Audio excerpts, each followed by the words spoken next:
빼떼기가 순진이네 집에서 1년 남짓 살다가 죽은 이야기는 누구나 잊을 수 없는 아름답고 안타까운 이야기이다. 그 이야기의 시작은 1948년 7월의 어느 장날부터다. 순진이네 아버지가 장에서 암탉 한 마리를 잡아오셨다. 모가지의 깃털만 약간 노르스름하고 온몸이 새끼만한 토종 암탉이었다. 순진이네가 가축을 기르게 된 것은 이 암탉이 처음이었기 때문에 온 식구가 잔칫날처럼 기뻤다. 아버지가 참나무 기둥을 세워 닭장을 짓는데 어머니와 순금이 누나와 순진이까지 법석을 대며 거들었다. 참대를 엮고 벽을 둘러치고 수수깡으로 애벌 지붕을 덮고 집으로 엮은 이형을 3겹이나 덮었다. 참으로 따뜻한 닭장이 금방 지어졌다. 누가 먼저 이름을 붙였는지 암탉 이름을 깜둥이라 불렀고 깜둥이는 순진이 것이 되었다. 순진이는 매일 아침 일찍 일어나 모이를 주고 학교에 다녀오면 먼저 깜둥이를 찾았다. 깜둥이는 이내 순진이를 따르고 메뚜기를 잡아다 주면 맛있게 받아먹었다. 그런데 아버지께서 깜둥이 혼자서 외로워 보인다고 보름 뒤에 2마리를 더 사오셨다. 깃털이 붉은 수탉과 노란 암탉이었다. 암탉은 턱 밑에 꿀밤 각정이 같은 호흡털이 나 있어서 이름이 턱주베기가 되었다. 이 이름도 누가 먼저 불렀는지 모른다. 그냥 누구 입에선가 나온 것이 그대로 이름이 된 것이다.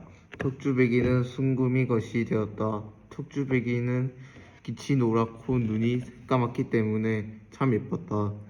그래서 순진이는 깜둥이하고 바꾸고 싶었지만 그동안 정이 든 깜둥이도 내놓기가 아까워 할 수 없이 누나한테 양보하게 된 것이다. 누나하고 나하고 누가 더 잘 기르나 내기할까? 암만 그래도 깜둥이가 더 빨리 알을 낳을 거야. 순진이는 어떻게 해서라도 깜둥이가 더 빨리 커서 알도 먼저 낳고 병아리도 까주었으면 싶었다. 두고 보라지. 턱주베기가 훨씬 빨리 클 거야. 순금이도 지지 않으려 했다. 둘은 다투어가며 모이를 주고 메뚜기도 잡아주고 물도 주었다. 그렇다고 순진이가 준 모이를 깜둥이만 먹고 순금이가 준 모이는 턱주베기만 먹는 것은 아니었다. 순진이가 잡아온 메뚜기를 턱주베기가 날름 물고 달아나기도 하고 수탉이 더 많이 먹기도 했다. 순금이가 잡아온 메뚜기 역시 순진이의 깜둥이도 함께 먹었다. 겨울이 오고 눈이 내리고 3마리의 닭은 몸뚱이가 크고 살이 통통하게 쪘다. 어느 날 깜둥이가 수탉과 함께 붕땅 구석으로 헛간으로 다니며 꾹꾹꾹 꾹꾹꾹 하면서 다리를 틀고 앉는 신용을 했다. 아버지와 어머니는 알짜리를 튼다고 하시면서 둥우리를 엮어 처마 및 석가래에 비끄러며 달아주었다. 깜둥이는 신기하게도 그 집 둥우리를 쳐다보더니 부드덕 날아 올라갔다. 수탉은 밑에서 꼬꼬댁 꼬꼬댁 울고 깜둥이는 꾹꾹꾹 정답게 짓거리며 둥우리 안을 뺑뺑 돌다가 내려왔다. 며칠 뒤 깜둥이가 그 둥우리에서 분홍빛 작은 첫 달걀을 낳았다. 이웃집까지 떠들썩하게 들리도록 깜둥이와 수탉이 함께 꼬꼬댁 꼬꼬댁 울었다. 순진이는 참 기분이 좋았다. 그런데 이틀 뒤 턱주비기가 깜둥이가 한 것처럼 부산스럽게 알짜리를 찾았다. 아버지는 둥우리 한 개를 또 만들어 반대쪽 처마 밑에 달아주었다. 거기서 턱주베기가 알을 낳기 시작했다. 2마리의 암탉은 서로 내기라도 하듯이 매일 한 개씩 알을 낳았다. 어머니는 바가지 안에 콩을 조금씩 깔고는 따로따로 알을 모았다. 깜둥이의 달걀은 자주 색에 가깝게 색깔이 진한데 턱주베기 것은 그보다는 색깔이 엷은 편이었다. 2개의 바가지에 알이 수북히 모아지고 설날이 다가왔다. 정월 대보름 다음날 깜둥이가 둥우리에서 내려오지 않고 그냥 엎드려 앉아 있었다. 엄마, 깜둥이가 왜 오늘은 오래도록 알을 낳는 거야? 순진이는 이상해서 어머니께 물었다. 깜둥이가 알을 품을 모양이구나. 이젠 병아리 깔 때도 되었다. 다음날 어머니는 둥우리 안에 모카씨를 잘 다져서 깔아놓고 깨끗하고 예쁜 달걀 15개를 깜둥이에게 품게 했다. 그러자 닷새 뒤에 턱주베기가 흉내라도 내듯이 동우리에서 내려오지 않았다. 어머니는 턱주베기에게 똑같이 알을 넣어 주었다. 빼떼기가 태어난 곳은 뒷동산에 할미꽃이 짧은 모가지를 내밀고 겨우 한두 개 피어났다. 바깥은 아직 메마른 바람이 불고 추웠다. 빼떼기도 처음엔 여느 병아리와 똑같이 솜털이 보드랍고 귀여운 아기였다. 다만 깜둥이의 새끼였기 때문에 털빛이 새까만 깜장 병아리였다. 그러나 15마리의 병아리가 모두 깜둥이여서 어느 게 어느 건지 가려내기 힘들었다. 어머니가 깜둥이 알만 따로 모았기 때문에 턱주베기 새끼는 한 마리도 없었다. 깜둥이는 제 새끼를 무척 사랑했다. 새끼들은 엄마를 따라 솔방울처럼 굴러다니듯 뛰어다녔다. 햇빛이 따뜻한 양지 쪽에서 오글오글 모여놀다가는 이내 엄마 품으로 파고 들어갔다.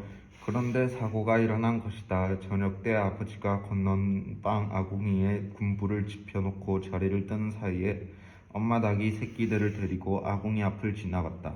아궁이가 따뜻한 거란 병아리들은 그쪽으로 쪼르르 모여들었다. 그 중에 한 마리가 그만 아궁이 속으로 뛰어들어간 것이다. 마침 부엌에서 어머니가 나오다가 그걸 발견하고 쫓아가 아궁이 불 속에 병아리를 얼른 끄집어냈다. 가엾게도 병아리는 솜털이 모두 타버리고 성냥개비 같은 두 발이 불에 대어 껍질이 부풀어 올랐다. 삐약삐약삐약. 병아리는 애처롭게 울고 엄마는 닭을 마당에서 뺑뺑이를 돌려 꼴꼴꼴꼴 새끼를 불렀다. 순진의 어머니는 불에 댄 병아리를 방으로 데리고 가 참기름을 발라주고는 헝겊으로 싸서 아랫목에 뉘었다. 그러나 병아리는 몹시 아픈지 울면서 버르적거렸다. 헝겊으로 싸놓으면 헤쳐버리고 또 싸놓으면 헤쳐버렸다. 할 수 없이 어머니는 병아리를 저고리 품속에다가 넣고 한 손으로 아기를 보듬듯이 안고 다녔다. 병아리는 어머니 품속이 따뜻한지 비비비비 짓거리며 가만히 있었다. 밤에도 어머니는 병아리를 작은 바가지에 담아 이불 속에서 손으로 붙잡고 잤다. 그런데 이튿날 아침에 일어나 보니 병아리는 어제보다 더 애처로웠다. 발가락은 더 부풀었고 주둥이의 부리가 반이 뭉뚱그러져 있었다. 다행히 목에서 골골 소리가 나면서도 기운을 잃지 않았다. 쌀아기를 방에 쏟아주니 입은 가져갔지만 쪼아 먹지는 못했다. 지피지기가 않는 것이다. 어머니는 조롱박에다가 좁쌀을 담아 주둥이에 바싹 갖다 대었다. 그러자 병아리는 뭉뚱그려진 부리로 좁쌀을 집어먹었다. 한입 물고는 고개를 쳐들고 한입 물고는 또 고개를 쳐들며 먹었다. 어머니가 물그릇을 또 그렇게 가져다 대니까 병아리는 주둥이를 대고 물을 먹었다. 그거 참 죽지 않고 살아날지 모르겠구려. 함께 들여다보던 아버지가 말했다. 글쎄 말이에요. 다 타서 오그라들었는데도 속은 괜찮은 모양이에요. 어머니도 병아리가 불쌍했지만 죽지 않는 것이 여간 다행한 것이 아니었다. 순진이는 자꾸 눈물이 날 것처럼 병아리가 가여웠다. 순금이는 진짜 눈물을 글썽거리며 털이 다 타버린 병아리를 정답게 쓰다듬었다. 한 주일이 지나자 병아리의 불에 댄 상처가 아물었다. 그러나 부리는 뭉뚝하게 문드러지고 발가락도 모두가 보기 흉하게 한마디씩 다 떨어져 나가버렸다. 게다가 병아리는 바로 서지도 못했다. 종아리가 오그라들어 펴지지 않는 것이다. 솜털이 다 타버려 알몸뚱이가 된 데다가 여기저기 헌데 딱지가 붙어서 조그만 괴물 같았다. 순진의 병아리가 아니라면 거들 떠보기도 싫었을 것이다. 그러나 순진이네 식구들은 모두 불에 댄 병아리를 살뜰히 보살폈다. 그동안 턱주베기가 병아리를 깠다. 턱주베기는 어쩐 일인지 15개의 알을 품었는데 모두 16마리가 되었다. 동우리 안에서 제가 한 개 더 나온 모양이군. 아버지는 껄껄 웃으며 턱주베기를 칭찬해 주었다. 2마리의 어미닭이 병아리를 데리고 마당을 누비고 다니니까 집 안에 온통 병아리 세상 같았다. 툭주베기가 깐 병아리는 신통하게 모두가 어미를 닮아 샛노란 빛깔이었다. 그러나 역시 식구들은 불에 댄 병아리가 불쌍해서 마음이 아팠다. 불에 댄 병아리의 상처가 아물자 어미닭한테 가져다 주었다. 병아리는 기뻐서 어쩔 줄 몰라 버둥버둥 엄마한테 가려 하는데 뜻밖에도 깜둥이는 제 새끼를 알아보지 못했다. 어디서 괴물 같은 짐승이 온 것처럼 온몸에 깃털을 일으켜 세우고는 무섭게 달려들어 쪼아버리는 것이었다. 삐야. 불에 댄 병아리는 엄마가 왜 자기를 쪼는지 까닭을 몰라 소리 지르며 울었다. 할 수 없이 병아리를 가져다 다시 방 안에 들여다 놓았다. 그러나 불에 댄 병아리는 밖에서 들리는 엄마 닭 소리와 다른 형제 병아리들의 소리를 듣고 지도 밖으로 나가려고 애를 썼다. 그 뒤에도 몇 번이나 불에 댄 병아리를 마당에 내다 놓아 봤지만 되지 않았다. 진짜 어미 닭인 깜둥이도 덕주배기도 매정하게 달려들어 물어주길 듯했다. 불에 댄 병아리를 보고 다른 병아리들도 무서워 달아나기도 하고 어떤 놈은 어미 닭이 하는 것처럼 달려들어 쪼아버리는 것이었다. 한 달이 지나자 불에 댄 병아리는 엉거주춤 서서 뺐다 걷기 시작했다. 이때부터 그 불에 댄 병아리 이름이 빼떼기가 된 것이다. 빼떼기는 제 엄마 닭을 무서워했다. 깜둥이는 빼떼기가 제 새끼인 것을 끝내 알지 못하고 얼씬도 못하게 몰아붙였다. 빼떼기는 외톨이가 되어 순진이네 어머니 곁에만 맴돌았다. 순진이네 어머니가 부엌에서 밥을 지으면 치마꼬리에 붙어서 요리조리 따라다니고 뒷간에 가도 빼딱빼딱 따라갔다. 할 수 없이 어머니는 빼떼기를 어디에나 데리고 다녀야 했다. 이젠 빼떼기의 진짜 엄마는 순진이네 어머니였다. 순진이나 순금이는 학교에 가고 아버지는 들에 나가시니까 집에 남아있는 어머니밖에 의지할 데가 없었던 것이다. 또 한 가지는 빼떼기는 벌거숭이였다. 솜털이 모두 타버려 알몸뚱이가 되었고 살갗은 푸르댕댕한 게 보기 흉했다. 그보다 털이 없으니 빼떼기는 추워서 항시 바들바들 떨었다. 그래서 어머니는 빼떼기를 손으로 감싸주고 품어주었다. 어머니가 어디 갈 때는 광주리에 걸레를 깔고 빼떼기를 가두어야만 했다. 광주리 안에서 빼떼기는 순진이네 어머니가 돌아올 때까지 목이 시들어 삐약삐약 울었다. 어쩌다가 어머니가 물뚱이를 이고 굴목기 루물에 물을 길러가면 빼떼기는 어기적 따라다녔다. 따라오는 빼떼기를 모르고 어머니가 그냥 나가버리면 빼떼기는 사람 눈 앞에서 서럽게 울부짖는 것이었다. 저만치 가던 어머니가 그제야 돌아서서 빼떼기를 안아다 방에 가두어 놓고 다시 물을 길러 가야만 했다. 순진이네 어머니는 어느 날 조그만 흉거푸로 옷을 만들었다. 부드러운 솜을 안에 다 넣고 커다란 골무처럼 만든 빼떼기의 옷은 식구와 이웃집 사람들을 웃게 했다. 빼떼기는 그 무명 옷을 입자 걸음 걷는 것을 더욱 힘들어했다. 그러나 따뜻했기 때문에 저 혼자 쪼그리고 앉아 비비비비 찌꺼리며 눈을 감았다. 그렇게 빼떼기는 사람처럼 옷을 입고 조롱박 모이 그릇과 깡통 물그릇을 따로 가지고 순진이의 가족이 되어버렸다. 식구들은 집으로 돌아오며 하나같이 빼떼기를 찾았다. 어찌다가 빼떼기가 마당 구석에 숨어서 보이지 않으면 온 식구가 걱정을 하며 찾았다. 골목길 이웃 사람들도 빼떼기를 유달리 눈여겨보아 주었다. 빼떼기는 절대 잡아먹거나 팔아서는 안 됩니다. 언제까지나 지명대로 살다가 죽을 수 있도록 길러야 합니다. 이렇게 똑같은 말을 했다. 정말 누구나 빼떼기를 보면 가엾으면서도 청하게 느낄 것이다. 보기 흉하면서도 그 어려운 고통을 이기고 살아난 것이 누구에나 대견스러웠다. 하기야 빼떼기 혼자 버려뒀더라면 벌써 죽어버렸겠지만 그러나 빼떼기는 보살펴준 것만큼 제 스스로도 용감했다. 우리가 거의 없어진 주둥이로 모이를 주워 먹는 모습은 보기에도 애처로울 만큼 힘이 들었다. 한 번 쩌면 다른 데로 튕겨나가 버리고 또 한 번 쩌면 또 튕겨나가고 그래도 쪼아먹고 살아난 것이다. 제 엄마 닭한테 버림받고 형제들에게도 버림받고 구석에서 쓸쓸하게 죽어 있는 것이다. 순진이네 식구들이 보살펴 준다 하지만 빼떼기에는 역시 혼자 있는 시간이 더 많았다.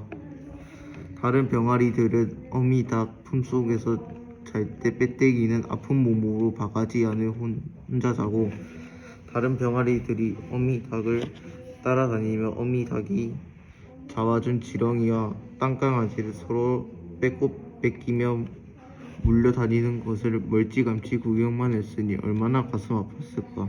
그래서 빼떼기는 더욱 소중했던 것이다. 봄이 지나고 여름이 오자 빼떼기는 옷을 벗었다. 그러나 이번에는 떼약볕이 벌거숭이 몸에 뜨겁게 내리쬐어 햇볕을 피해야만 했다.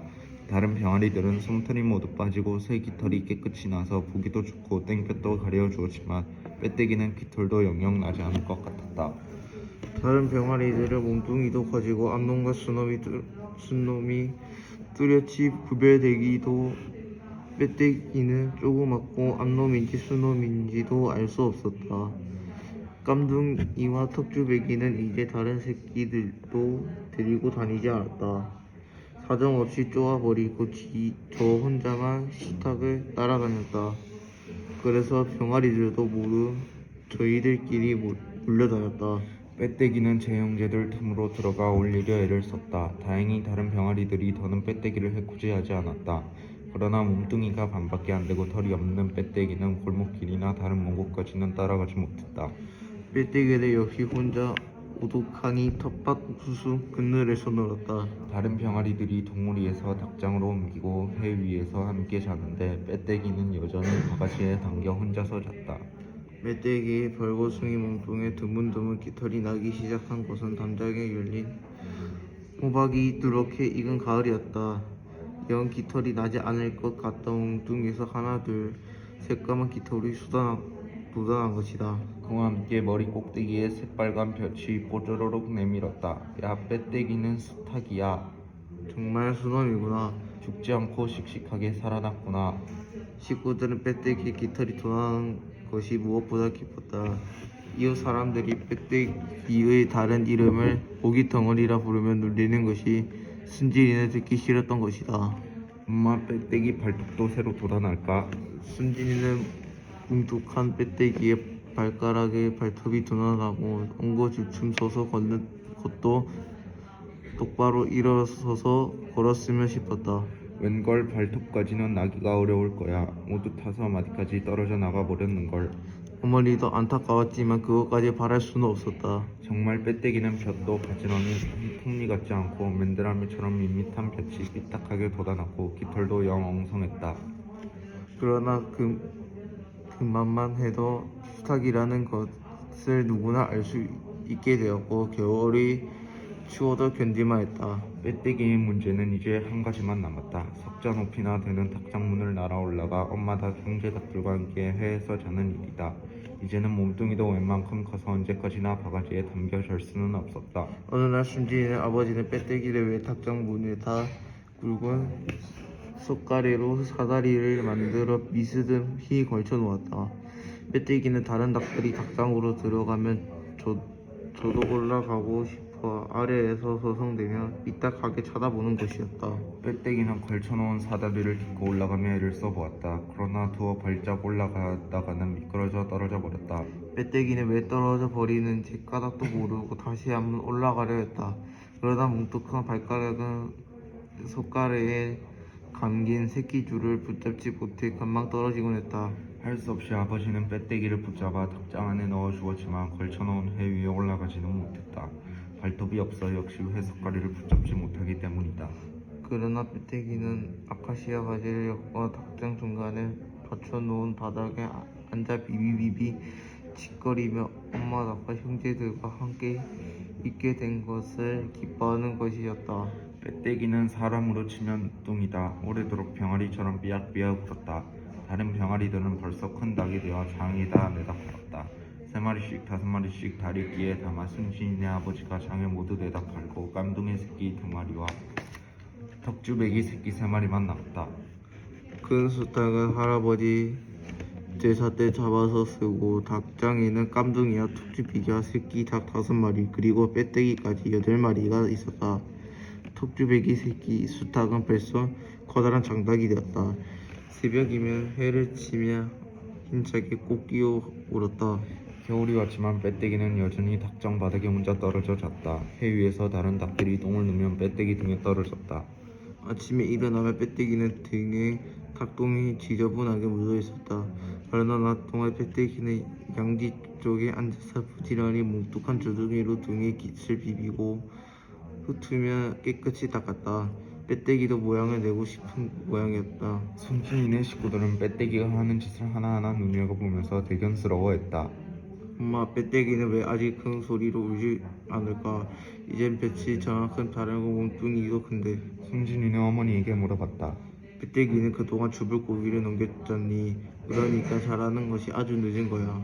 어머니도 아버지도 순금이도 모두 빼떼기가 다른 수탉처럼 크게 회를 치며 울어주기를 기다렸다. 그런데 빼떼기는 덩치가 커지면서 자꾸 살이 물 밖으로 나가려 했다. 삐뚤삐뚤 빼딱빼딱 기어가듯이 나갔다가는 이웃집 수탉에게 쫓겨 죽는 소리를 하면서 들어오곤 했다. 머리 꼭대기에서 피가 조금 나고 등허리의 깃털이 한두 개쯤 빠지기도 했다. 그러나 크게 다치지 않아서 적병하지는 않았다. 닭은 보통 저보다 약한 게 있으며 으스스대며 쪼아보는 게 보통이기 때문이다. 그러던 어느 날 빼떼기가 어느 때 같지 않게 골목길에서 꾀꾀 금방 죽는 소리를 했다. 순금이 누나가 뛰어가고 뒤따라 순진이도 골목길로 달려왔다. 놀랍게도 빼떼기는 건너집 개한테 물려 한쪽 날개를 크게 다쳐버렸다. 빼떼기는 다시 소쿠리에 담겨 방 안 위쪽 구석에 퍼들어져 있어야 했다. 하루 붕어는 아무것도 먹지 않다니 다음날에 납들인 채로 물도 먹고 모이도 먹었다. 닷새쯤 지나자 빼떼기는 일어나 밖으로 나갔다. 그러나 한쪽 날개가 처진 채 오므라들지 않았다. 결국 빼떼기의 날개는 짝짝이가 되어버린 것이었다. 이제 영원히 빼떼기는 두 날개로 회를 치며 올 수 없게 되었다. 이런 빼떼기가 겨우 서툴게 싸가 돌아가는 가락처럼 운 것은 겨울을 지내고 나서였다. 태어나서 둘이 되어서다 두 날개를 엉거주춤 치켜들고 목을 느리면서 꼬르륵 하면서 울면 순지인의 식구들은 한바탕 웃었다. 우는 모습이 우습기도 했지만 대견스럽고 신기했기 때문이다. 빼떼기도 닭이기 때문에 서툴지만 제구실을 하게 된 것은 사람처럼 똑같이 훌륭하다고 칭찬받아야 할 일인 것이다.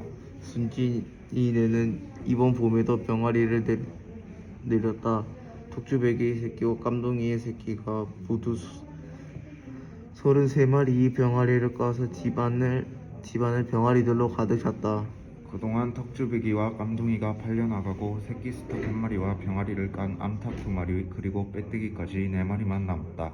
1950년 6월에 전쟁이 일어났고 7월에는 마을 사람들이 피란을 났다.